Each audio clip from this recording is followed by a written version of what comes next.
IUPAC nomenclature. IUPAC nomenclature किसके लिए study करते हैं? हम ऑर्गेनिक कंपाउंड्स के लिए स्टडी करते हैं। IUPAC की फुल फॉर्म क्या होती है? International union for pure and applied chemistry. International union for pure and applied chemistry. IUPAC nomenclature क्यों दिया गया था? IUPAC नोमेनक्लेचर इसलिए दिया गया था कि जो भी हमारे ऑर्गेनिक कंपाउंड्स हैं इनिशियली उनको किस बेसिस पे नाम दिया जाता था, जिस सोर्स के थ्रू वो एक्सट्रैक्ट हुए या तो उसके थ्रू नाम दिया जाता था, या फिर जिस साइंटिस्ट ने उसकी डिस्कवरी की है उसके नाम के बिहाफ पे हमें जो है उस कंपाउंड का नाम दे दिया जाता था। तो वर्ल्ड वाइड हर एक जगह उसको अलग नाम से पहचाना जाता था, तो एक ही कॉमन नाम से हर जगह, मतलब एक ही नाम के थ्रू, ताकि हम एक कंपाउंड को आइडेंटिफाई कर सके, इसलिए हमने IUPAC नोमेनक्लेचर ऑर्गेनिक केमिस्ट्री के अंदर इंट्रोड्यूस किया गया था। और IUPAC नोमेनक्लेचर कौन से ईयर में दिया गया था? 1919 के अंदर दिया गया था। और सिर्फ एक ऐसी कंट्री थी हमारे इंडिया में जिसने IUPAC नोमेनक्लेचर को उस टाइम पे एक्सेप्ट नहीं किया था। वो कंट्री कौन सी थी? जर्मनी थी। एक कंट्री थी जिसने एक्सेप्ट नहीं किया था UPAC नोमेनक्लेचर को 1919 के अंदर, वो थी जर्मनी। उसने 1929 के अंदर इसको एक्सेप्ट किया था। और इसका कारण ये था कि उस टाइम ये वर्ल्ड वॉर में बिजी थी, वर्ल्ड वॉर चल रही थी जर्मनी के अंदर, इस वजह से जर्मनी के जो साइंटिस्ट थे वो इसको गो थ्रू नहीं कर पाए थे और जर्मनी में इसको एक्सेप्ट नहीं किया गया था। ऑर्गेनिक केमिस्ट्री के अंदर हम बेसिकली किस चीज़ के बारे में पढ़ते हैं? ऑर्गेनिक केमिस्ट्री में हम हाइड्रोकार्बन्स के बारे में पढ़ते हैं। हाइड्रोकार्बन्स को क्या होते हैं? कंपाउंड जो कि किससे मिलकर के बने हो? Compound that are made up of carbon and hydrogen. Carbon और हाइड्रोजन से मिलके जो कंपाउंड बनते हैं उनको कहते हैं हाइड्रोकार्बन। और हम ऑर्गेनिक केमिस्ट्री के अंदर हाइड्रोकार्बन्स की स्टडी करते हैं और उनके डेरिवेटिव की स्टडी करते हैं। Hydrocarbon and it's derivative, basically हम इन्हीं की स्टडी करते हैं। और हाइड्रोकार्बन तो वो कंपाउंड हो गए जो कार्बन और हाइड्रोजन से मिलके बने हैं, लेकिन इनके डेरिवेटिव क्या होते हैं? इनके डेरिवेटिव वो कंपाउंड होते हैं जिनमें अगर हम हाइड्रोजन को रिप्लेस कर दें किसी और हेट्रो एटम से, पीरियोडिक टेबल के किसी भी हेट्रो एटम से अगर हम हाइड्रोजन को रिप्लेस कर देते हैं तो वो जो हमें कंपाउंड मिलता है उसको हम बोलते हैं हाइड्रोकार्बन का डेरिवेटिव। हाइड्रोजन को रिप्लेस करके पीरियोडिक टेबल के जितने भी हमारे एलिमेंट हैं उनमें से किसी भी एक एलिमेंट से रिप्लेस कर देंगे तो हमें क्या मिल जाएगा? हाइड्रोकार्बन का डेरिवेटिव मिल जाएगा। जैसे कि मैंने CH4 है, इसमें से एक H को रिप्लेस कर दिया, H को किससे चेंज कर दिया? Cl से, तो क्या बन जाएगा? ये CH3। तीन तो ऐसे एज इट इज बच जाएंगे और एक क्या लग जाएगा साथ में? Cl। ये तो हमारा हाइड्रोकार्बन है, ये क्या है? हाइड्रोकार्बन। और ये क्या है? हाइड्रोकार्बन का डेरिवेटिव। और हाइड्रोकार्बन का कौन सा डेरिवेटिव है? एल्काइल हैलाइड है। कौन सा डेरिवेटिव है? Alkyl halide. ये डेरिवेटिव है हाइड्रोकार्बन का, ये बात ध्यान रखियो, ठीक है। अब हाइड्रोकार्बन्स दो तरीके के हो सकते हैं, ओपन चेन भी होते हैं और क्लोज्ड चेन भी होते हैं। ओपन चेन कंपाउंड जिसमें सीधी चेन होगी, कोई भी साइकिल नहीं बनी होगी। Basically close chain cyclic compound होते हैं। जो भी हमारे साइक्लिक कंपाउंड्स होते हैं उनको हम क्लोज चेन कंपाउंड की कैटेगरी में रखते हैं। और ओपन चेन में कौन से होते हैं? Open chain compound straight chain भी हो सकते हैं और ब्रांच्ड चेन भी हो सकते हैं, ठीक है। स्ट्रेट चेन कंपाउंड का नेमिंग का तरीका अलग है, ब्रांच्ड का अलग है और साइक्लिक का अलग है। तीनों का मैं नेमिंग का तरीका तुझे बता दूंगी, ठीक है। अब ओपन चेन कंपाउंड और close chain compound. Open chain compound और क्लोज चेन कंपाउंड दोनों ही सैचुरेटेड भी हो सकते हैं और अनसैचुरेटेड भी हो सकते हैं, ठीक है। ये बात ध्यान रखिए, दोनों ही, चाहे ओपन हो चाहे क्लोज्ड हो, दोनों ही कंपाउंड सैचुरेटेड और अनसैचुरेटेड हो सकते हैं। सैचुरेटेड कैसे होते हैं? अब कौन से कंपाउंड को तू सैचुरेटेड कहेगा? वो कंपाउंड जिनके अंदर कार्बन कार्बन एटम के बीच में सिर्फ सिंगल बॉन्ड प्रेजेंट हो। एक कार्बन एटम ये है, दूसरा ये, इनके बीच में अगर सिर्फ सिंगल बॉन्ड प्रेजेंट हो तो उन्हें हम बोलते हैं सैचुरेटेड कंपाउंड। जबकि जो कंपाउंड जिनके अंदर कार्बन और कार्बन के बीच में डबल बॉन्ड प्रेजेंट हो और कार्बन के बीच में ट्रिपल बॉन्ड प्रेजेंट हो, अकेला कार्बन कार्बन डबल बॉन्ड होगा तो भी वो अनसैचुरेटेड है, अकेला कार्बन कार्बन ट्रिपल बॉन्ड होगा तो भी वो अनसैचुरेटेड। और अगर दोनों है, कार्बन कार्बन डबल भी है और कार्बन कार्बन ट्रिपल भी है, तो भी ऐसा कंपाउंड क्या कहलाएगा? अनसैचुरेटेड कंपाउंड कहलाएगा, ठीक है। अब जैसे कि नंबर ऑफ कार्बन एटम, अब तुम देखा होगा ऑर्गेनिक केमिस्ट्री में हमें लंबे लंबे कार्बन एटम की चेन दी होती है, हम बॉन्ड लाइन स्ट्रक्चर से डिनोट करते हैं, बहुत सारे number of carbon atom present होते हैं। तो आईयूपीएसी नोमेनक्लेचर में उन नंबर ऑफ कार्बन एटम के लिए, हर एक नंबर के लिए एक वर्ड डिनोट किया जाता है जिससे हम उसका नाम लिखते हैं। हर एक एटम के लिए हर एक नंबर ऑफ कार्बन एटम के लिए एक वर्ड होता है और उस वर्ड के थ्रू हम आईयूपीएसी नोमेनक्लेचर में उस कंपाउंड का नाम लिखते हैं। जैसे कि कार्बन एटम है उसके लिए हम, और जो हम बेसिक स्ट्रक्चर लिखेंगे उसके अंदर हम इस नंबर ऑफ कार्बन एटम को किससे डिनोट करेंगे, एल्क वर्ड से डिनोट करेंगे। किससे डिनोट करेंगे, एल्क वर्ड से। इसी तरीके देख, अगर एक कार्बन एटम है, जो तुझे कंपाउंड गिवन है उसके अंदर सिर्फ एक कार्बन एटम है तो उसे कहेंगे मिथ, 2 कार्बन एटम है तो इथ, 3 है तो प्रोप, 4 है तो ब्यूट, इसको बट नहीं बोलते ब्यूट बोलते हैं, 5 है तो पेंट, 6 है तो हेग्स, 7 है तो हेप्ट, 8 है तो ओक्ट, 9 है तो नन, ये NON नन है, नन, 10 है तो डेक, 11 है तो अनडेक, 12 है तो डोडेक। इसी तरीके से नंबर ऑफ कार्बन एटम की चेन कंटिन्यू रहती है एटसेट्रा। कितने भी नंबर ऑफ कार्बन एटम है हर के लिए एक नाम है, लेकिन हर एक के लिए तेरे को नाम याद रखने की जरूरत नहीं है, बस 12 तक रख ले, उतने में ही तेरा काम हो जाएगा। ठीक है, अब मैं बेसिक स्ट्रक्चर बताऊंगी इसका। अब देख, बेसिक स्ट्रक्चर नेमिंग के लिए क्या होता है, सबसे पहले जब भी हम ऑर्गेनिक कंपाउंड की नेमिंग स्टार्ट करते हैं तो उसके अंदर हम रूट वर्ड को देखते हैं, मतलब उसके अंदर हम सबसे पहला काम क्या करते हैं, number of carbon atom decide करते हैं। हमारा सबसे फर्स्ट प्रेफरेंस होगी देखना कि नंबर ऑफ कार्बन एटम कितने हैं, सबसे पहला काम यही होगा। जितने नंबर ऑफ कार्बन एटम होंगे उसी के अकॉर्डिंग, जो मैंने बताया था अभी, मिथ, इथ, प्रोप, मतलब जो हमारा एल्क वर्ड था उसको डिसाइड करेंगे। उसके बाद हम देखते हैं प्राइमरी सफिक्स। प्राइमरी सफिक्स वो होता है जो सैचुरेशन और अनसैचुरेशन को बताता है। किस किस को बताता है, सैचुरेशन को और अनसैचुरेशन को, मतलब सिंगल बॉन्ड प्रेजेंट है, डबल है, ट्रिपल है या दोनों प्रेजेंट है उसके अंदर। तो उसके बाद हम सब प्राइमरी सफिक्स देखते हैं। उसके बाद आता है सेकेंडरी सफिक्स को देखना। सेकेंडरी सफिक्स सिर्फ उसी केस में देखेगा जिसके अंदर फंक्शनल ग्रुप प्रेजेंट है। फंक्शनल ग्रुप क्या होंगे वो मैं आगे बता दूंगी, लेकिन अभी जो है एल्केन, एल्कीन, एल्काइन और एल्कीनाइन, इनके केस में तुझे फंक्शनल ग्रुप नहीं देखना।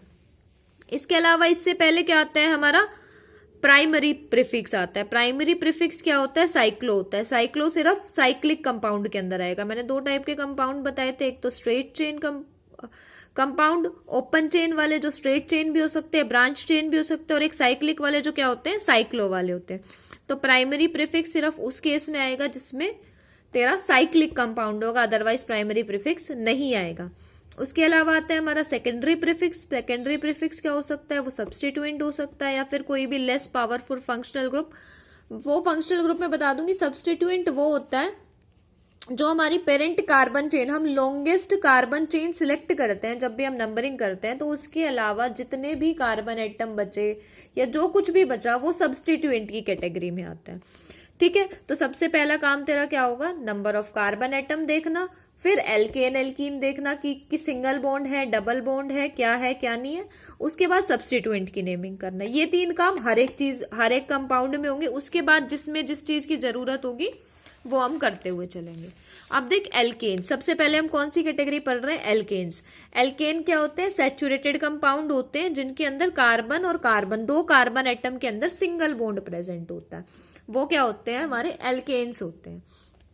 ठीक है, और एल्केन्स का बेसिक स्ट्रक्चर क्या होता है, एल्क प्लस एन। जहां भी कंपाउंड में सिर्फ सिंगल बॉन्ड प्रेजेंट होगा वहां एल्क के साथ एन ही आएगा। ये बात ध्यान रखियो, चाहे वो किसी का फंक्शनल ग्रुप का हो, चाहे वो कोई भी कंपाउंड हो, उसके अंदर अगर सिंगल बॉन्ड ही प्रेजेंट है खाली तो एल्क के साथ हमेशा एन आएगा। ठीक है, एल्क किसको डिनोट करेगा, नंबर ऑफ कार्बन एटम को, कितने नंबर ऑफ कार्बन एटम हमारे प्रेजेंट है उसको ये एल्क डिनोट करेगा। ठीक है, अब नेमिंग करते टाइम सबसे पहले तो क्या करेगा, सिलेक्ट करेगा पेरेंट चेन जिसके अंदर maximum number of carbon atom है। जब से पहले जो भी हमारा कंपाउंड गिवन है उसके अंदर number of carbon atom count करेगा, और काउंट किस डायरेक्शन में करेगा, एक ही लाइन में चलता हुआ काउंट करेगा। ये नहीं कि एक लाइन पहले तो सीधा चल दिया फिर टेढ़े में कोई एटम अलग से निकल रहा है उसको काउंट कर लेगा, वो कैसे है वो मैं बता दूंगी। उसके बाद हम पोजीशन डिसाइड करते हैं सब्स्टिट्यूएंट की, और सब्स्टिट्यूएंट की पोजीशन कौन से केस में आएगी, ब्रांच्ड कंपाउंड के केस में। ठीक है, हमेशा सब्स्टिट्यूएंट कौन सी केसेस में आएगा, ब्रांच्ड कंपाउंड्स के केस में ही आते हैं। और सब्स्टिट्यूएंट को हमेशा उसकी पोजीशन के साथ लिखा जाता है। पोजीशन के साथ लिख के जाने का मतलब क्या है, जैसे 2 मिथाइल 3 मिथाइल, मतलब जो उसका नंबर है, जिस पोजीशन पे वो प्रेजेंट है, उसको हमेशा लिखा जाता है। और जब तू सम रूल करेगा तो नंबरिंग किस तरीके से करी जाती है, तीसरा सवाल आता है कि नंबरिंग कैसे करेगा। या तो लोएस्ट सम रूल लगाते हैं, या फर्स्ट पोजीशन डिफरेंस, या फिर अल्फाबेटिकल ऑर्डर। 3 तरीके होते हैं हमारे नंबरिंग करने के। सबसे पहले तो हम अगर एक ही सब्स्टिट्यूएंट है तो डायरेक्टली हम क्या कर देंगे, उसको जहां से छोटा नंबर मिल रहा होगा वो हमारा नंबरिंग सही होगी। जहां से उसे छोटा नंबर मिल रहा होगा वो हमारी नंबरिंग क्या कहलाई जाएगी, सही कहलाई जाएगी। लेकिन अगर 2 सब्स्टिट्यूएंट है तो हम दोनों का सम कर लेंगे। लेफ्ट साइड से जानने पे हमें कौन कौन सी नंबरिंग मिल रही है उसको, और राइट साइड से जानने पे कौन सी मिल रही है, दोनों को ऐड कर लेंगे। और दोनों को ऐड करने के बाद देख लेंगे जिससे कम नंबर आएगा वो वाली हमारी सही होगी। अगर सपोज दोनों से सेम आ गया, सपोज 3 3 3 आ गया या 5 5 आ गया सम, तो क्या करेगा, जो अल्फाबेटिकली पहले आएगा उसको छोटा नंबर दे देगा, और जो बाद में आएगा उसको बड़ा नंबर दे देगा। अब ये सारे रूल अप्लाई कैसे करने हैं वो देख लें। अब जैसे ये देखिए क्या है, ये एक ही कार्बन एटम है, इसके अंदर एक कार्बन एटम के लिए हम क्या वर्ड यूज करते हैं, मिथ। और सारे के सारे सिंगल बॉन्ड है। क्या कह रही थी मैं, एक कार्बन एटम है, यहाँ पे कार्बन एटम काउंट कर एक ही है, और यहाँ पे सारे के सारे क्या होंगे, सिंगल बॉन्ड, तो क्या नाम हो जाएगा, मिथेन। एक कार्बन है तो एक कार्बन के लिए क्या वर्ड आ गया, मिथ। और सारे सिंगल बॉन्ड है तो क्या आ गया, एन। एल्क और एल्क प्लस एन था ना बेसिक स्ट्रक्चर एल्केन का, तो एल्क क्या वर्ड आ गया, एल्क किसकी जगह क्या आ गया, मिथ आ गया। और एन तो सभी में आएगा ही आएगा, ए एन नहीं तो हमेशा आएगा ही आएगा। ये बात ध्यान रखियो, जब भी IUPAC नॉमेनक्लेचर तो लिखेगा, फर्स्ट वर्ड कैपिटल, बाकी सारे स्मॉल, और इनके बीच में गैप मत छोड़ियो लिखते टाइम, जो तेरी छोड़ने की बहुत आदत है। क्योंकि ये अगर तूने गैप छोड़ दिया तो वो सही नाम होते हुए भी गलत कर देगा, फिर मत कहियो कि मेरा नंबर काट दिया। ठीक है, आप इसमें काउंट करिए, सेकंड एग्जांपल है तो इसके अंदर देख, इसके अंदर कितने नंबर ऑफ कार्बन एटम है, 1 2 3 4। 4 के लिए क्या यूज करते हैं हम वर्ड, ब्यूट। क्या यूज करते हैं, ब्यूट। और सारे सिंगल बॉन्ड हो तो क्या यूज करते हैं, एन। तो क्या नाम हो गया इसका, ब्यूटेन।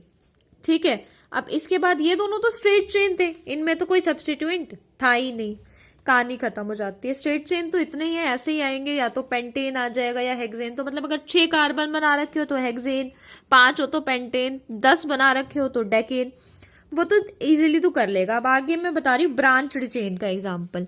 तो ब्रांच्ड चेन में देख, अब ये जो ये कार्बन एटम है 1 2 3, इधर भी लाइन में नहीं जा रहे, इधर चलूं 1 2 3, मतलब इधर जाऊं या इधर जाऊं, तो एक ही चेन के अंदर तो आ नहीं रहे हैं। मतलब एक ही चेन के, ना तो यूं सीधे एक में आ रहे, ना यूं टेढ़े में एक में आ रहे, तो एक चेन के अंदर नहीं आ रहे। मतलब ये कौन सा कंपाउंड है, ब्रांच्ड चेन कंपाउंड है। ठीक है, और अब देख, एक कोई भी चेन सिलेक्ट कर ले, maximum number of carbon atom की। हमारा पहला ही रूल यही था कि सिलेक्ट करनी है एक पेरेंट चेन जिसके अंदर maximum number of carbon atom हो। तो अब ये वाली कर ले, चाहे यूं कर ले, चाहे इसको यूं ले जा टेढ़े में, तो दोनों में ही 3 कार्बन आ रहे हैं। तो मैंने आसानी हो तेरे को नाम देने में इसलिए क्या कर लिया, सीधी चेन सिलेक्ट कर ली। कितने कार्बन है, 1 2 3। अब नंबरिंग देनी है तो यहां से दिले, इधर साइड से नंबरिंग देगा, लेफ्ट साइड से, तो क्या आएगा 1 2 3। ये हमारा जो बचा हुआ कार्बन है उसको हम क्या कहेंगे, सब्स्टिट्यूएंट कहेंगे। ये 1 भी हो सकता है, 2 भी हो सकते हैं, 3 भी हो सकते हैं, वो डिपेंड करता है क्वेश्चन से क्वेश्चन के अंदर। ठीक है, तो 1 2 3, इस पे सेकंड नंबर आ रहा है इधर से जाने पे। अगर मैं इधर से नंबरिंग करूं 1 2 3, मतलब दोनों साइड से 2 ही नंबर आ रहा है, तो कहीं से भी नंबरिंग कर दे, कोई भी गलती नहीं होगी। ये 2 नंबर आ गया इसका। अब ये सब्स्टिट्यूएंट है। अब सवाल ये आएगा सब्स्टिट्यूएंट की नंबर नेमिंग कैसे करेगा। अब सब्स्टिट्यूएंट की नेमिंग के लिए देख, जो भी हमारा एल्केन होगा, जैसे सपोज ये CH3 दे रखा है तेरे को, CH3 में अगर मैं एक हाइड्रोजन और ऐड कर दूं तो क्या आएगा, CH4। CH4 क्या होता है, मिथेन, ये तो तेरे को पता ही है। अगर हम इस एल्केन में से एक H माइनस कर दे तो हमारा क्या बन जाता है, एल्काइल बन जाता है।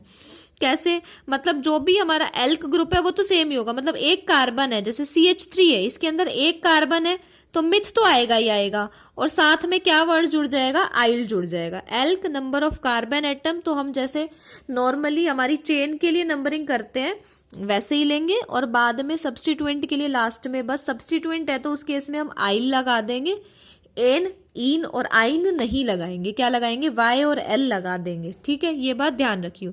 अब CH3 है, एक कार्बन है, तो एक कार्बन के लिए क्या यूज होगा, मिथ, और अब सब्स्टिट्यूएंट है, सब्स्टिट्यूएंट के लिए क्या वर्ड यूज हो जाएगा, आइल, तो क्या नाम हो गया इसका, मिथाइल। अब इस पूरे कंपाउंड का नाम क्या हो जाएगा, 2 पे मिथाइल। सबसे पहले मैंने क्या बताया था, सेकेंडरी प्रीफिक्स आएगा, फिर प्राइमरी प्रीफिक्स, फिर वर्ड रूट, फिर प्राइमरी सफिक्स, फिर सेकेंडरी सफिक्स। ये पूरी चेन तेरे को याद होनी चाहिए। अब सेकेंडरी सफिक्स तेरा सब्स्टिट्यूएंट है, सबसे पहले क्या आएगा, सब्स्टिट्यूएंट, तो सब्स्टिट्यूएंट क्या है तेरा, 2 पोजीशन पे है, सब पोजीशन के साथ आएगा। एक वर्ड और एक नंबर को सेपरेट करने के लिए हम हाइफन का यूज करते हैं, एक नंबर और एक वर्ड को सेपरेट करने के लिए हम हाइफन का यूज करेंगे। 2 पे क्या है, कौन सा सब्स्टिट्यूएंट है, मिथाइल, और कितने कार्बन की चेन है, 1 2 3, तो क्या आएगा, 3 कार्बन एटम के लिए क्या वर्ड होता है, प्रोप, और सारे सिंगल बॉन्ड है तो क्या आएगा, एन, तो इसका नाम क्या हो गया, 2 मिथाइल प्रोपेन। ठीक है, अब अगला एग्जाम्पल देख ले। इस एग्जाम्पल में क्या है, कार्बन एटम देख ले, 1 2 3 4, अब ये भी दिख रहा है सीधा सीधा कि मतलब सब्स्टिट्यूएंट तो प्रेजेंट है। अब ब्रांचिंग तो तेरे को कंपाउंड देखते ही समझ आ गई होगी। अब कितने कार्बन हो सकते हैं, 1 2 3 4, यहां से चल ले 1 2 3 4, तो भी 4 ही बन रहे, तो मैंने सीधी चेन सिलेक्ट कर ली। अब मैं इधर से नंबरिंग करूंगी 1 2 3 4, तो इसको क्या नंबर मिला, सेकंड, और इधर से जाऊंगी तो क्या मिलेगा, 1 2 3, 3 नंबर मिलेगा। तो हमें हमेशा सब्स्टिट्यूएंट को लोएस्ट नंबर देना है, कौन सा नंबर, और लोएस्ट नंबर सबसे छोटा नंबर, और उसी रूल को हम क्या बोलते हैं, लोएस्ट लोकेंट रूल, और अगर 2 हो तो लोएस्ट सम रूल। ठीक है, तो इसका नंबर क्या हो जाएगा, 2। अभी मैंने बताया CH3 की नेमिंग कैसे होगी सब्स्टिट्यूएंट में, वो तेरे को पता है, मिथाइल बोलेंगे इसको, अभी ऊपर मैंने बताया। अब उसके बाद क्या है, कितने कार्बन है इसमें, 1 2 3 4, 4 के लिए क्या वर्ड यूज करते हैं, ब्यूट, 4 के लिए क्या यूज करेंगे, ब्यूट, और सारे सिंगल बॉन्ड है तो क्या होगा, एन, तो इसका नाम क्या आ गया, 2 मिथाइल ब्यूटेन। ठीक है, अब इसमें देख, अब ये क्या है, ये वाला अब तक तो नॉर्मल सिंपल थे। अब इसमें थोड़ा सा फर्क क्या है, इसके अंदर तू देख सकता है कि 2 सब्स्टिट्यूएंट दिख रहे होंगे तुझे, एक तो ये रहा, एक तो ये सब्स्टिट्यूएंट है, और दूसरा ये सब्स्टिट्यूएंट है। ठीक है, अब सब्स्टिट्यूएंट के लिए सबसे पहला काम क्या है, लॉन्गेस्ट पेरेंट चेन को सिलेक्ट करना, तो कौन सी होगी, 1 2 3 4 5, यही सब सीधी चेन ही सबसे लंबी चेन है। या तो कैसे जा सकता है, 1 2 3 4 इधर जा सकता है, या 1 2 3 4, 4 तो छोटा है 5 से, तो सबसे बड़ी चेन कौन सी होगी, यही वाली, और दोनों साइड से चल ले, 1 2 3 4 5, 1 2 3 4 5, तो दोनों साइड से 3 ही नंबर आ रहा है, तो इनकी पोजीशन क्या होगी, 3। इनका नाम तो अभी CH3 का क्या होता है, मिथाइल। अभी अभी मैंने समझाया ही है, तूने देखना कैसे है। लेकिन ये ध्यान रखियो, अब जब एक जैसे 2 सब्स्टिट्यूएंट आ जाएंगे एक कंपाउंड में, अगर एक जैसे 2 सब्स्टिट्यूएंट आ जाते हैं कंपाउंड के अंदर, तो हम कौन कौन से वर्ड यूज करते हैं उनका ध्यान रखने की बात होती है। ठीक है, ठीक है, तो इसके लिए हम क्या करते हैं, सेम सब्स्टिट्यूएंट के लिए यूज करते हैं। 2 है तो डाई, 3 है तो ट्राई, 4 है तो टेट्रा। ठीक है, 1 है तो डाई, 2 है एक जैसे तो डाई, 3 है तो ट्राई, 4 है तो टेट्रा। और अब इसी तरीके से यहाँ पे 3 पोजीशन पे, अब दोनों है, 2 है ना, तो इसलिए 2 बार 3 लिखा जाएगा, 2 बार 3 लिखा जाएगा, और दोनों के बीच में 2 नंबर को सेपरेट करने के लिए कोमा, 2 नंबर को सेपरेट करने के लिए क्या यूज करते हैं हम, वर्ड कोमा यूज करते हैं। अब 2 एक जैसे हैं तो क्या यूज करेंगे वर्ड, मैंने अभी बताया, डाई, डाई, और क्या है ये, मिथाइल, और 5 कार्बन है तो पेंट, और सारे सिंगल बॉन्ड है तो एन। क्या हो गया इसका नाम, 3 डाई मिथाइल पेंटेन। ये बात ध्यान रखियो, जो सब्स्टिट्यूएंट का हम नाम यूज करते हैं उसको हम अल्फाबेटिक ऑर्डर में काउंट नहीं करते। जो हम सब्स्टिट्यूएंट का नाम यूज करते हैं, सब्स्टिट्यूएंट को डिनोट करने के लिए डाई ट्राई वर्ड यूज करते हैं, उनको हम अल्फाबेटिकल ऑर्डर में काउंट नहीं करते। ठीक है, देख अब क्या आता है, अब तेरे क्या पेपर में जहाँ जनरली बॉन्ड लाइन स्ट्रक्चर्स भी दिए हुए होते हैं, या तो बॉन्ड लाइन स्ट्रक्चर या कॉम्प्लेक्स सब्स्टिट्यूएंट, कोई भी एक केस आएगा। तो बॉन्ड लाइन स्ट्रक्चर्स के अंदर क्या होता है, बॉन्ड लाइन में जो हर एक कॉर्नर होता है ना इस लाइन का, वो एक कार्बन एटम को डिनोट करता है। हर एक कॉर्नर एक कार्बन एटम को डिनोट करता है। अब तो इजीली दिख रहा है ये तो, सीधा सीधा 1 2 3 4 5, इधर से 5 पढ़ेंगे नंबर, इधर से जाएगा 1 2 3 4 5 6 7 8, सबसे लंबी यही होगी 1 2 3 4 5 6 7 8, इधर से भी 8 है और इधर से भी 8 है। तो सीधी चेन ज्यादातर प्रेफर करा कर अगर तू नेमिंग कर रहा है, क्यों, ताकि तेरे को आसानी हो सब्स्टिट्यूएंट को आइडेंटिफाई करने के लिए। ठीक है, अब लोएस्ट सम रूल के अकॉर्डिंग ये 1 2 3, ये तो सीधा ही दिख रहा है कि इधर से ही नेमिंग करेंगे तभी छोटा नंबर आएगा। दूसरी साइड से तो इसको कौन सा नंबर मिलेगा, 1 2 3 4 5 6 नंबर मिलेगा, और यहां से हमें थर्ड मिल रहा है तो थर्ड नंबर देंगे। सब्स्टिट्यूएंट 2 कार्बन का है, 3 सबसे पहले हमने क्या लिख दी, पोजीशन। 2 कार्बन है तो क्या आएगा, इथ, और हमेशा सब्स्टिट्यूएंट है तो क्या वर्ड यूज होता है, आइल। सब्स्टिट्यूएंट के लिए हम क्या वर्ड यूज करते हैं, आइल। और 2 कार्बन के लिए तो 3 इथाइल, और 8 कार्बन है, 8 कार्बन के लिए कौन सा वर्ड यूज करते हैं, ऑक्ट। और सारे सिंगल बॉन्डेड है तो क्या यूज करेंगे, ऑक्ट। तो इसका नाम क्या हो गया, 3 इथाइल ऑक्टेन। ठीक है, ये है bond line structure. Bond line structure के और एग्जांपल मैंने आगे बता दिए और ये तू देख लियो। ठीक है।